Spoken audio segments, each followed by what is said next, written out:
Likas na po sa mga Pilipino ang pagiging masayahin. Katunayan sa isang survey, lumabas na pinakamasayang empleyado ang mga Pilipino kumpara sa mga empleyado sa ibang bansa sa Asia. At nakatutok si Mark Zambrano. Stress na sa trabaho, kakarampot pa raw ang sweldo. Madalas ang daing na maraming empleyadong Pinoy. Tiis-tiis kahit toxic. Si Mark Galang, matyagang nag-iikot sa paligid ng kanilang opisina sa Taft Avenue para makapang-engganyo ng mga kliyente para sa kanilang manpower company. Sa ngayon sir, sakto lang kasi may araw din kasi na marami nag-apply, may araw na mahina. Kung merong bagay na lalong magpapasaya sa iyo sa trabaho, ano yun? Siyempre yung magandang sahod. Yan din ang hiling ng mall promodizer na si Anthony. Mga araw ng magandang buhay. Sa sweldo, sa Sweldo.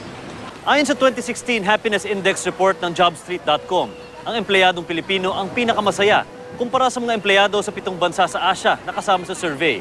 Ang malaking dahilan umano dito, ang ating masayahing kultura. Filipinos are generally happy, generally optimistic.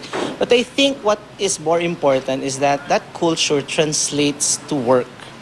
And the important thing is, if you put that culture into your work environment, the more productive you become, the more output there is. Base sa survey, sa 10-point scale, 6.25 ang average satisfaction rating sa halos 13,000 Filipino respondents.